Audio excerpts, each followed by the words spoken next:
मीरापुर में सियासी फाइट है क्योंकि भोकाल टाइट है। आखिरकार मीरा विधानसभा सीट पर हो रहे उपचुनाव में तमाम राजनीतिक दल अपनी किस्मत आजमा रहे हैं। जो कस्बे का ये बस स्टैंड और मेरठ रोड है, यहाँ पर ये तमाम लोग हैं जो लगातार इस राजनीतिक चर्चा में है। ये बताइए, क्या नाम है आपका? मेरा नाम मोहम्मद सलीम। सलीम साहब, क्या माहौल चल रहा है? भोकाल क्या टाइट हो रहा है? माहौल तो ठीक है, MIM की ज़्यादा इस टाइम चर्चा ज़्यादा है और रुझान भी MIM का है। गठबंधन का भी इतना कोई खास मामला नहीं है। हो गया आपका साइकिल तो पिंचर हो नहीं हो सकता है। हाँ, साइकिल तो पिंचर हो गया आपका। ज़्यादातर पतंग पे जा रहे लोग बाग ना। तो इस सीट से एक निकलने तो समाजवादी का सरकार आ रही ना, सरकार पर कुछ फर्क पड़ रहा। योगी की सरकार नहीं गिरने की, ना बनने की किसी की सरकार। तो ये भी तो माना जाता है कि अगर मुस्लिम वोट बढ़ जाते हैं, क्योंकि कई मुस्लिम कैंडिडेट है, तो बीजेपी जीत जाएगी। तो पार्टी अपनी देख रहा है, कैंडिडेट नहीं देख रहा इसमें चुनाव में। पार्टी देख रहा, हमारी पार्टी कौन सी? हमने 2017 में चुनाव हुए थे, नहीं विधानसभा के 17 में, 22 में हुए थे। 22 में तो हमने चंदन को वोट करा था। जब वो सपा और जी रालोद गठबंधन था, वो फिर बीजेपी में पहुंच गए। हम सपा को दे लें जब बीजेपी को दे रहे, बीजेपी को दे लें जब बीजेपी को दे रहे। इससे बड़े तो हम पतंग उड़ा लें। इससे अच्छी क्या बात है? बताओ आप। नहीं, आप जो कह रहे हैं पतंग उड़ा ले, जैसे मैंने सवाल किया, ये कहा, यह भी चाहता है कि अगर मुस्लिम वोट बढ़ जाता है तो भारतीय जनता पार्टी की जीत आसान हो जाती है। नहीं, मुस्लिम तो हर अब के 50-60% जो है वो पतंग पे है। ये बताइए, इधर आइए, आप लोग आइए, क्या चल रहा है? माहौल क्या चल रहा है मीरापुर में? माहौल बढ़िया चल रहा है जी, बहुत बेहतरीन माहौल। समाजवादी के जो है ज़्यादा समर्थन है, 90 क्या 95% मान लो तुम। हाँ जी, वो तो कह रहे हैं कि AIM के साथ है। हाँ, नहीं AIM भी बढ़िया पार्टी है। देखो जी, हम तो उसके साथ है, विकास वाली पार्टी। अब यूँ देख लो, 5 साल समाजवादी पहले नहीं खर्ची रहेगी, अब भी है, लेकिन कारोबारी नहीं है। क्या माहौल चल रहा है बाबूजी? इलेक्शन तो दो के बीच में है, समाजवादी का और आरएलडी का। इधर तो सब आवाज उठ रही है, पतंग पतंग उड़ रही है। देखो मैं क्या करा, हवा चारों तरफ चलती है, लेकिन ज़्यादातर परवा पछवाई चलती है। ये तो कभी कभी चलती है। तो आपको कैसे लग रहा है, क्या मजबूती में दिख रहा है आपको गठबंधन? किधर मुकाबला ज़्यादा टाइट होता हुआ नजर आ रहा है? गठबंधन जीतेगा। कौन सा गठबंधन? 2 गठबंधन है, एक एनडीए एक इंडी तो गठबंधन कहते ही नहीं अपने को। गठबंधन तो समाजवादी का और कांग्रेस का ही है। तो कांग्रेस तो चुनाव से बाहर हो गई, उसने कहा हम लड़ेंगे ही नहीं। नहीं, चुनाव से बाहर कहाँ है, गठबंधन है। कहाँ लड़ रही है वो? तो किसी सीट पे नहीं लड़ रही है। उसने अपना प्रत्याशी उतारा, समर्थन है। सियासी फाइट है और भोकाल टाइट है। क्या भोकाल टाइट है मीरापुर में? मैं समझा नहीं, आप क्या कहें? भोकाल टाइट हो रहा है, सियासी फाइट जो आपके यहाँ होने जा रही है। बिल्कुल पूरी है जी, चारों तरफ से सब पार्टियां अपना जोर लगा रही हैं, लेकिन मेन जो टक्कर है हमारी नज़र में लोकदल और सपा में है। लेकिन बसपा को भी आप कमज़ोर ना समझना। अगर बसपा का बेस वोटर बसपा से जुड़ा रहा तो शायद सीट बसपा ही निकाल ले। हाँ, मेरी राय तो यही है। और आगे हमारे सुरेश भाई, ये बताइए कि जैसा आपने कहा है कि बसपा का जो बेस वोटर है, यानी कि आपका इशारा जो है दलित वोट बैंक की तरफ है। दलित वोटों के साथ अगर मुस्लिम प्लस हो जाता है तो दिक्कत हो सकती है। तो जो है समाजवादी के लिए नुकसान रहेगा। फिर टक्कर जो है लोकदल में और बसपा में हो जाएगी। जी जी। 2022 का जो अनुभव था वो 2022 में स्थितियाँ चेंज हो गई हैं। पहले जो है लोकदल समाजवादी से जुड़ा हुआ था, अब लोकदल बीजेपी से जुड़ा हुआ है। तो मेरे हिसाब से लोकदल और मजबूत हुआ है, क्योंकि समाजवादी के मुकाबले बीजेपी का वोट बैंक यहाँ ज़्यादा मजबूत है, ज़्यादा कट्टर है, ज़्यादा बीजेपी के साथ है। समाजवादी का जो मेन वोटर है वो स्थिति देखता है, कभी वो बसपा पे चला जाता है, कभी वो समाजवादी पे चला जाता है, कभी ओवैसी पे चला जाता है। तो मेरी राय में आज की तारीख में लोकदल में और समाजवादी पार्टी में टक्कर है। लेकिन 2022 में फिर क्यों नहीं ये समीकरण बन गया? 22 में तो लोकदल जीती थी। लोकदल में क्योंकि यहाँ सीट गुज्जर बाहुल्य है, गुज्जर जो हैं लोकदल के साथ लग गए थे। आज जो है गुज्जर का कोई टिकट नहीं है, तो शायद गुज्जर जो है बीजेपी को ही सपोर्ट करें, चंदन चौहान जी को ही सपोर्ट करें, और भी बहुत सारे गुज्जर नेता जो हैं बीजेपी से जुड़े हुए हैं। तो इसलिए मेरी नज़र में बीजेपी को ही गुज्जर दे रहे हैं, और जाट प्लस गुज्जर बना के जो है सीट निकलती हुई दिखाई दे रही है। मतलब जाट प्लस गुज्जर का समीकरण बन रहा है, और जो पिछली बार समीकरण था, जो जाट गुज्जर प्लस मुस्लिम समीकरण बना था, वो चंदन चौहान की वजह से बना था, जब वो राष्ट्रीय लोकदल सपा का गठबंधन था। जी जी जी जी। अभी फिलहाल क्या माहौल है? माहौल बिल्कुल सही चल रहा। इसका माहौल क्या क्या आपको नजर आ रहा है जो फाइट होती है? मिथिलेश पाल का दिख रहा जी। मिथिलेश पाल, हाँ, लोकदल से वही सीट निकलती नजर आ रही है। क्या आधार बन के चल रहा है कि इसका? है जी, आधार क्या बन रहा है कि 5 मुस्लिम कैंडिडेट है इसलिए? भाई इस मामले में नहीं। आपको क्या लग रहा है, क्या माहौल बन रहा है मीरापुर में? माहौल तो मैं आपको बताऊं कि इस पे ये माहौल डिपेंड करता है कि कौन इलेक्शन लड़ रहा है, मिथिलेश पाल लड़ रही है या कोई भी लड़ रहा हो। मेन चीज़ है कि हमें मोदी जी को और योगी जी को सपोर्ट करना है। तो मेन जो है हम चाहते हैं कि केंद्र में हमारी सरकार रहे, भाजपा की सरकार बने, मोदी जी हमारा अच्छा कार्य कर रहे हैं, योगी जी भी अच्छा कार्य कर रहे हैं। तो ये कोई बात नहीं, इलेक्शन कोई भी लड़े, वोट कमल को जाएगा, वोट कमल को जाएगा, प्रत्याशी को नहीं है। प्रत्याशी को नहीं जाएगा, मोदी जी को जाएगा, योगी जी को जाएगा।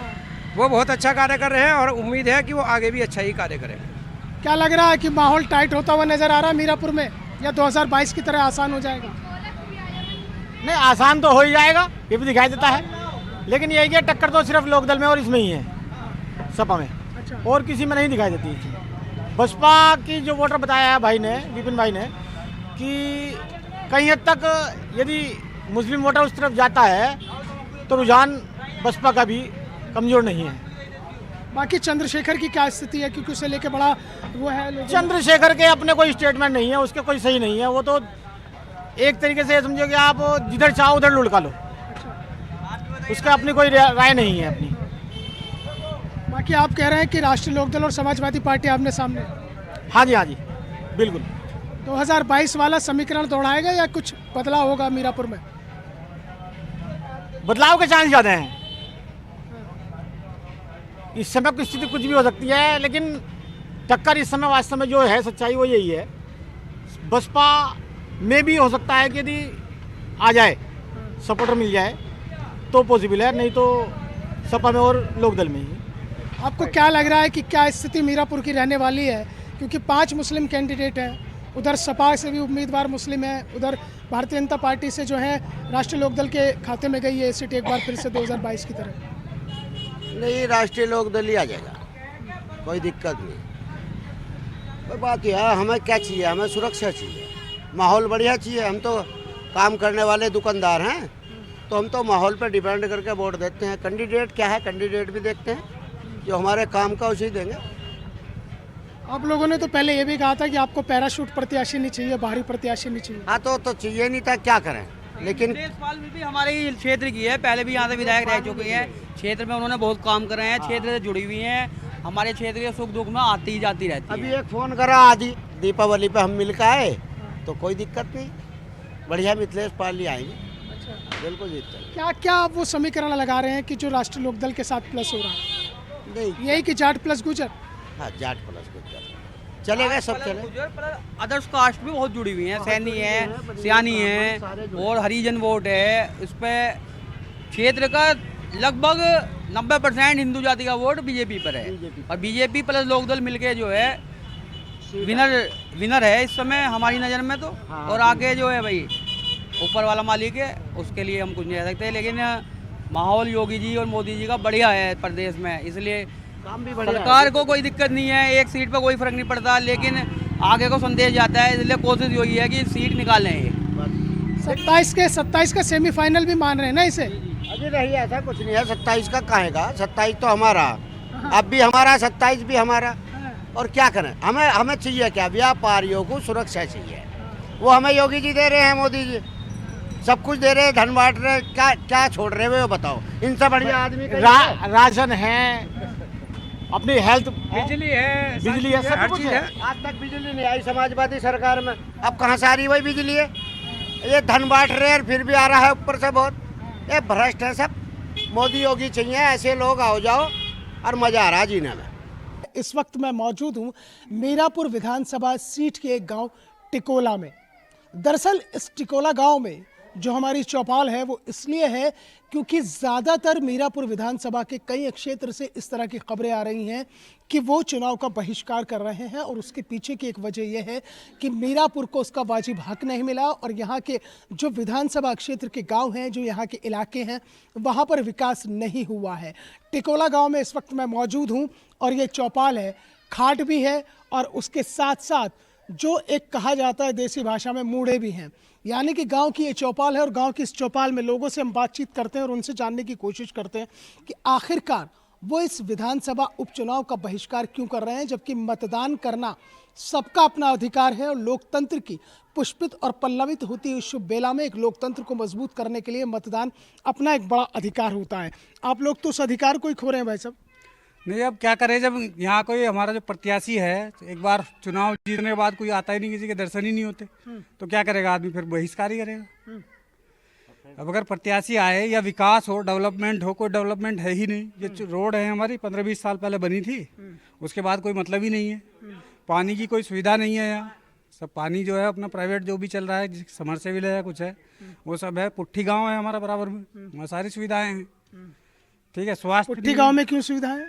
प्रधान वहीं से बनता है, हमारा कनेक्टेड गांव है उससे, क्योंकि हमारे यहाँ प्रधान होता नहीं है, वोट कम है या लोग कम है।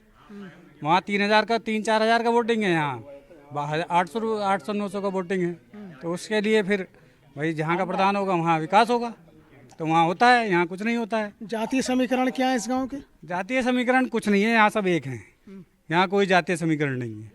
यहाँ बिरादरी वैसे जाट और पाल ज़्यादा हैं, पर जातीय समीकरण कुछ नहीं है। सबने फैसला कर लिया कि वोट नहीं करेंगे, बोल देंगे वोट नहीं करेंगे सबने। हाँ, सबने बोल दिया है, कोई वोट नहीं करेगा यहाँ, क्योंकि तो लोकतंत्र के साथ वो हुई ना जाती। नहीं तो लोकतंत्र, अब हम क्या करें बताइए, हमारे पास एक ही अधिकार है, हम नहीं देंगे बस।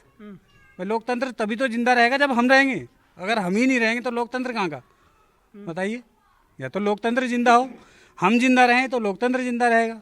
हमारी शर्तें क्या बाबूजी, क्या हमारी शर्तें नहीं होने, काम नहीं हो रहा, अंडरपास नहीं हो रहा, अंडरपास होना चाहिए, पुट्ठी से हक्कू, उसके लिए सर्विस रोड चाहिए ना कोई। हाँ बाबूजी, मैंने अभी आते हुए देखा है जो आपके यहाँ वो बन रहा है, आपने कहीं पत्थरों पर कहीं कहीं जगह लिखा है कि अंडरपास चाहिए, अंडरपास चाहिए। हाँ, अंडरपास चाहिए हमें। अब हमें हमारे इसके पास बराबर में सर्विस रोड वो भी चाहिए। स्वास्थ्य केंद्र नहीं है, हाँ, स्वास्थ्य केंद्र नहीं है, ग्राम पंचायत है, 5,000 का वोटिंग है। हाँ, अब हम परेशान हैं, यहाँ से घूम के जाना पड़ता बहुत। तालाब नहीं है, तालाब की भी समस्या है, तालाब भी नहीं है। तो 2022 में तो वोट करा होगा ना आपने? नहीं, वोट करा उसी उम्मीद में करा ना कि आज होगा कल होगा, आज होगा कल होगा। अब उम्मीद पूरी हो ही नहीं रही तो क्या करे आदमी। भाई अगर आप वोट करेंगे या ये कोई भी, ये जितने लोग बैठे हैं ये वोट करेंगे, किस में करेंगे कि चलो आज नहीं यार अगली बार आदमी करेगा, अगली बार करेगा। अब कितना 20-25 साल से आदमी वेट ही कर रहा, तो कब तक कर जाएगा। तो हमने सोचा कि भाई इस बार बहिष्कार ही कर लें, ज़्यादा बढ़िया रहेगा। तो बहिष्कार कर रहा है पूरा गाँव। बहिष्कार का आप लोगों ने ऐलान किया है। मेरा सवाल वो है कि मतदान करना तो आपका अधिकार है, मतदान करना चाहिए ताकि लोकतंत्र मजबूत हो, फिर आप लोग बहिष्कार क्यों कर रहे हैं? बहिष्कार इसलिए कर रहे हैं भाई जी, हमारा जो पुट्ठी का रास्ता है आज तक उस पर कोई माल नहीं गिराया। एक रास्ता वन में कई गांव का रास्ता है, वो खत्म कर दिया लोगों ने। ना तो कोई प्रधान पटवारी को बुला था, ना किसी कोई नेता करा रहा, विधायक के कोटे से खड़ोने लगा, 3 मीटर का खड़ोने लगा भाई। तो इसमें बराबर में भी रोक दिया गया वो, तो इसमें क्या कराया जा फिर? तो बहिष्कार से ही सुधार होएगा कुछ ना कुछ, जब ऊपर तक बात पहुंचेगी। तो ये मकसद है हमारा। आप लोगों ने बहिष्कार का ऐलान किया, कोई जनप्रतिनिधि, कोई अधिकारी आपके पास नहीं आया अब तक? कोई नहीं आया, अभी कोई नहीं आया वहाँ पे। तो बहिष्कार तो इसलिए करना पड़ रहा ना। कोई आपसे कहे तो करेंगे वोट जब करेंगे, जो कहेगा काम को करेगा हमारे, तो वोट करेंगे। तो जब नहीं करेगा तो फिर क्या वोट करेंगे हम, ये बताओ। कितनी आबादी है आपके गांव की बाबूजी, और आप वोट का बहिष्कार करने जा रहे हो? आबादी करीब 1000-1200 की है। 1200-1300 की आबादी आ रही है। हाँ। और बहिष्कार तो इसलिए कर रहे हैं, आज तक ना तो जो कैंडिडेट या सांसद यहाँ से बना वो नहीं आया, प्रधान भी बना वो भी नहीं काम करा रहा। जो यहाँ से खड़ा होया है सीट से, हमारे गांव में नहीं आया कोई रास्ते, नाली, झोड़ या कोई स्वास्थ्य केंद्र या कुछ नहीं हो रहा है यहाँ। देखा नहीं आपने, इधर जाकर देखो रास्ते कैसे हो रहे हैं, पानी भरे पड़े हैं, झोड़ नहीं, कुछ नहीं, तालाब नहीं, यहाँ कुछ नहीं। क्या फायदा हो रहा है उसमें? बताओ और क्या करें। जो 6 मीटर का रास्ता है 3 मीटर का छोड़ रखा है, जो बराबर में ट्राली बुग्गी बराबर बची थी, आज बुग्गी कुछ नहीं बच रही उस पर।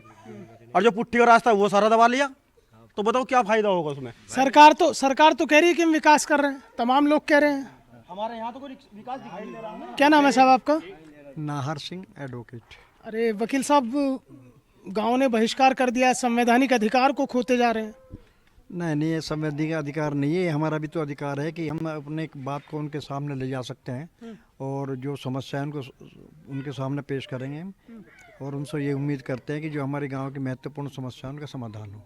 नहीं वकील साहब, एक चीज़ बताइए ना, आप लोगों ने तो सीधा कह दिया कि हम चुनाव का बहिष्कार कर रहे हैं, तो ये लोकतंत्रात्मक जो अधिकार है आप लोग उसे खो रहे हैं, लोकतंत्र को कमज़ोर करेंगे ना। हो सकता है कि हम नोटा का प्रयोग करें, तो वो तो उसका अधिकार तो नहीं छीन रहा, हम किसी को भी वोट नहीं देंगे, नोटा में डाल देंगे। जब हम उनसे असंतुष्ट हैं और वो हमारा काम नहीं कर पा रहे हैं तो हमारे सामने फिर मजबूरी है, अगर हम लोग वोट डालते भी हैं तो हम नोटा में डाल देंगे। वकील साहब, क्या लगता है इस टिकोला गांव की जो मूलभूत समस्याएं हैं वो क्या हैं जिनकी तरफ किसी का ध्यान नहीं गया? ये केवल टिकोला गांव नहीं है बल्कि मीरापुर से कई जगह से खबरें आ रही हैं कि चुनाव का बहिष्कार चल रहा है। जी जी जी, नहीं ये तो पहली बार हम ऐसा कर रहे हैं कि इस वजह से पहले भी कई बार ये लोग आए हैं जनप्रतिनिधि और भाई हमें वोट दो, हम आपका काम करेंगे, लेकिन आज तक किसी ने ऐसा कोई काम नहीं किया, तो मजबूरी में हमें जो है ये कदम उठाना पड़ रहा है। सभी ग्रामवासियों को, सभी पीड़ित हैं, सभी परेशान हैं। आते हैं जनप्रतिनिधि आपके बीच में, फिर से वादे होंगे? हाँ वादे आओगे, लेकिन हम क्योंकि कई बार वादे हो चुके हैं हम तो वादे तो वकील साहब चुनाव के बाद ही पूरे होंगे ना। नहीं होंगे, ये हम समझ रहे हैं कि अभी घोषणा नहीं कर सकते, लेकिन कम से कम आश्वस्त तो करें भाई हम आपकी जो महत्वपूर्ण। आश्वस्त तो पहले भी किया होगा आपको? नहीं किया है, लेकिन कोई उसके जब तो हम कह रहे हैं ना कि उसके बाद वही मैं पूछ रहा हूँ ना कि आश्वस्त तो पहले भी किया होगा, फिर आप एक बार आश्वासन में जाएंगे क्या? हम रिटर्न में लेंगे जी, फिर ऐसे रिटर्न में लेंगे, अगर भाई रिटर्न में हमें दे सकते हो तो विचार किया जाएगा, ऐसा कुछ नहीं है। अब रिटर्न में लेंगे, कोरे आश्वासन से काम नहीं चलेगा कि बोल दिया कुछ भी यार होगा, वो पता नहीं कब होगा, 10-20 साल लगेंगे या नहीं भी होगा। तो अब हमें चाहिए रिटर्न में लिख के दें कि भाई हम ये काम कराएंगे, तो हम वोट करेंगे, कोई दिक्कत नहीं है, पूरा गांव वोट करेगा। बस रिटर्न में चाहिए अब आप लोगों को? बिल्कुल। हाँ जी, हमें रिटर्न में चाहिए सब कुछ, जो हमारे गांव की समस्या है उनका समाधान किया जावे, तो अब हम वोट डालने का अपना अधिकार पूरा करेंगे, वरना हम वोट नहीं डाल लेंगे किसी को। आप लोगों ने पहले क्यों नहीं कहा? पहले भी तो चुनाव हुए थे। पहले हमने अब जागरूक हो रहे हैं लोग धीरे धीरे, पहले जागरूक नहीं थे। हाँ, अब हमारे बड़े अभी हमें समझा रहे हैं कि भाई ऐसा नहीं ऐसा होगा, ये हमारे ताऊ जी बैठे हैं बताते हैं कि भाई ऐसा नहीं ऐसा करो, तब होगा काम, क्यों नहीं होगा? नहीं, ताऊ जी ने ये भी तो बताया होगा कि, सुनिए भाई साहब, ताऊ जी ने ये भी तो बताया होगा कि वोट ना देना भी तो एक गलत है ना। गलत है, आप हम बताएंगे वोट तो दे रहा है हमारा गांव हर साल, हर इलेक्शन में, लेकिन कोई कैंडिडेट या कोई उसका आदमी कोई अच्छा नहीं, यहाँ तक आया ही नहीं। पुट्ठी से ही वापसी चले जा, मैं यहाँ कहते नहीं टिकोला तो ऐसे ही पड़ा है, उसमें कुछ नहीं है, वो तो अपने आप ही कर देंगे सपोर्ट। कोई नहीं, आज तक कितने मंत्री बन के चले गए, आज तक कोई आया ही नहीं, कोई नहीं आया जी आज तक। अब आपका हमने देखा, अभी चलो क्या पता आपका हमारा सुधार हो जावे। जोड़ है जी वो ऐसी पड़ा है, शमशान है हमारा, वहाँ कुछ नहीं होया, रास्ते सारे खराब है। रास्ते भी खराब हो रहे हैं, मौजूद आदमी है, प्रधान तो गांव का मौजूद आदमी, वो भी नहीं आ पा रहा, उसे भी टाइम नहीं लग रहा है यहाँ आने का, तो बताओ और क्या करेगा आदमी, बताओ। वकील साहब, एक बात बताइए कि ये तो रहा, आपने कहा कि चुनाव का बहिष्कार का आप लोगों ने ऐलान कर दिया, उससे पहले भी आपके बीच में प्रत्याशी आते रहे होंगे, कहीं ऐसा तो नहीं है कि बाहरी प्रत्याशी का भी आपको नुकसान उठाना पड़ता है? नहीं, इसमें तो जो भी आया है और हमने जिसको देखा भी सलाह कि ये हो सकता है या जीतने के बाद ये कुछ काम करेगा, वोट भी दिए। हमने 75% जो है, और साल जब भी वो होती है इलेक्शन 70-75% जो है वोट डालते हैं उन्हीं के विश्वास पे, लेकिन वे काम नहीं करते तो लोगों का विश्वास उठ गया। अब आपका भरोसा टूट गया? भरोसा टूट गया जी, इसी वजह से पहली बार निर्णय लेना पड़ा, वरना हर साल जो है बता रहे, जब भी वो होता है इलेक्शन 60, 65, 70, 75, 80% तक यहाँ वोट डली और एक तरफा डली है, आप देखिए। और उन्हीं के भरोसे पे कि उनको भाई हम काम करेंगे। अब मैं बता दूँ आपको थोड़ा सा, भाई एक मिनट, इसकी आबादी है 1300 करीब, 650 करीब है वोट, और इसमें हमारा एक अंडरपास की बात थी जो जिसके लिए हम काफ़ी मतलब आप सेंट्रल गवर्नमेंट तक हम पहुँचे, प्रधानमंत्री तक, गडकरी जी तक, और आपके जो इसके चेयरमैन है यादव जी, वे और पीडी जो मेरठ बैठते हैं, और इनके प्रयास से वो हमारा अंडरपास वो पास हो गया है, मंजूर हो गया, और उस पर थोड़े दिनों बाद काम चालू हो जाएगा। वो भी हमारी एक मांग थी। दूसरी मांग ये है कि गांव के हमारे 5 रास्ते हैं और वे करीब 4 किलोमीटर के, कोई लंबे चौड़े नहीं हैं। करीब 30-35 साल से वे जो खड़ंजा लगा था वो टूट फूट के बेकार हो गए। वहाँ को ख़ास तौर से जो किसान हैं मजदूर के, वो गाड़ी बुग्गी लेकर आते हैं और वो जो है बड़ी दिक्कत होती है उन लोगों को। तो हम ये चाहते थे कि वे जो रास्ते हैं हमारे वे पक्के तारकोल वाले करा जाए। एक तो हमारी ये बात थी। दूसरी, गांव का एक जोड़ है, सारा पानी उसमें जाता है, उसकी सफाई ना होने की वजह से जो आसपास के घर है, ख़ास तौर से जो पिछड़ी जाति के बंजारे जाति के उनके घरों में भर जाता है और बहुत बड़ा नुकसान होता है। वकील साहब, जब अंडरपास की मांग पूरी होगी तो वोट कर दीजिए ना। नहीं, अभी हमारी तो रह रही है ना, अभी तो 50% ही हुआ। फिर अभी तो एक ही काम हुआ, अभी 2-3 अंडरपास में आप अंडर वोटिंग नहीं करेंगे? उसमें यहाँ किसी का कोई सहयोग नहीं रहा। हमारी आपकी अपनी लड़ाई है। हमारी अपनी लड़ाई थी और उसमें कुदरत ने आप लोगों के सहयोग से और मीडिया के सभी हमें उसमें कामयाबी मिली। उसके लिए मीडिया का धन्यवाद देना चाहेंगे। आपका भी स्वागत है। कम से कम आपने यहाँ के गाँव वालों की समस्या को तो जाना और उसको आप उजागर भी करेंगे, अधिकारियों तक, जनप्रतिनिधियों तक पहुँचाएंगे भी। बिल्कुल, न्यूज़ 1 इंडिया का मकसद भी यही है कि हम हर खबर को, जो जनता की खबर है, उसके सरोकार से जुड़ी है, वो अधिकारियों और जनप्रतिनिधियों तक पहुँचाएं। इसलिए हम आपके गांव तक पहुँचे। आपका स्वागत है। और भी जो है ये मैं देखता हूँ कि सक्रिय रूप से कार्य कर रहा है और जनहित में कर रहा है, हम जनता के लिए कर रहा है। इसके लिए तो बधाई के पात्र हैं। यानी कुल मिला के ये है कि जो आपकी मूलभूत सुविधाएं हैं वो आप तक नहीं पहुँची। और मैं इसके लिए भी बता दूँ कि यहाँ पर जो भी प्रतिनिधि के रूप में यहाँ आता है, चुना जाता है, वो पहले तो आया नहीं अब तक। चंदन चौहान जी की मैं बात बता दूं, MLA रहे वे नहीं आए चुनाव से पहले भी। 75% उनको जो है वोट मिली यहाँ। उसके बाद बिना आए आपने वोट दे दिया? हाँ, बिना। इसे भाई हमने देखे कुछ काम करेंगे, भाई सक्रिय काम करेंगे कुछ नहीं, इसी बिना पे दी थी।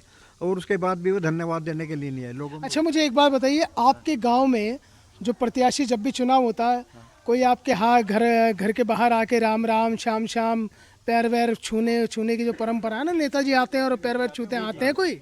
नहीं, अब यहाँ नहीं आते, आते नहीं, यहाँ कोई नहीं आता। प्रतिनिधि नहीं आता, प्रत्याशी आते हैं उनके। यहाँ प्रतिनिधि नहीं आता, उनके प्रत्याशी आते हैं, जो उनके कार्यकर्ता प्रतिनिधि आते हैं उनके प्रतिनिधि आते हैं। हाँ, प्रत्याशी नहीं आया आपके यहाँ? प्रत्याशी नहीं आता हमारे यहाँ प्रतिनिधि आते हैं। पहले मोरना हुआ करती थी, कादिर राणा भी नहीं आए?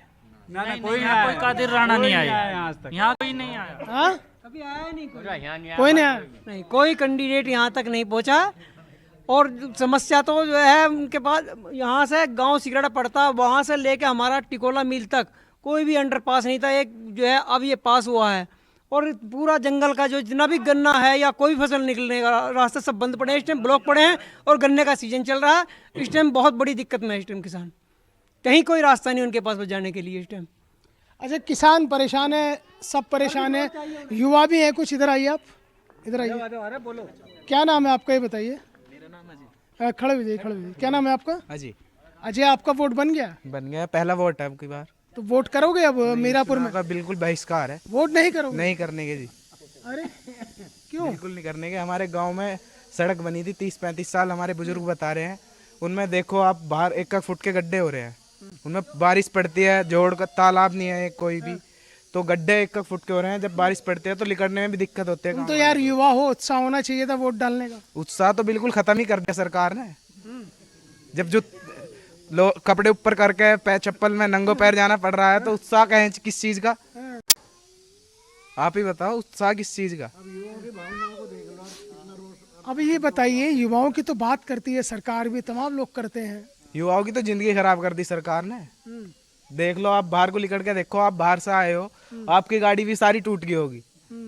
गड्ढे इतने गहरे गहरे, इतना हमारा रोड का रकबा है, इसमें पूरी पे वो काली होनी चाहिए ना। वो हांसोपुर वाला रास्ता है, वो पूरा चौड़ा बना हुआ है, हमारे यहाँ पे नहीं हो रहा।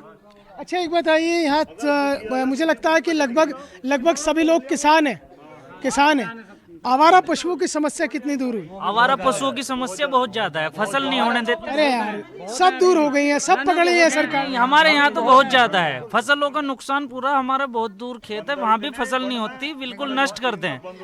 वन इतने है, बहुत ज्यादा फसल खड़ी खा रहे, और गाय बहुत फिर रहे, कुछ नहीं हो रहा फसल में, नुकसान पर नुकसान होता जा रहा। बताओ, यही समस्या हमारी, ये वो होना चाहिए। हाँ यार, सरकार कह रही है कि सभी जो है आवारा पशुओं पर सब कर लिया है। साथ चलो तो मैं खेत दिखा के लाऊंगा अभी। क्या निकल रहा खेतों में से? इतने ढूंढ खड़े खेतों में, तो बताओ क्या इनका बंदरों का नुकसान तोड़ के उठा के पेड्डे पे चढ़ जा। बताओ क्या करेंगे? किसान की तो बेचारे की वही कमाई है, जब कुछ नहीं है तो क्या बचेगा किसान को? बताओ, सब कुछ तो बंदर और गाय खा रही। तो वो हमारी समस्या का हल होना चाहिए बस।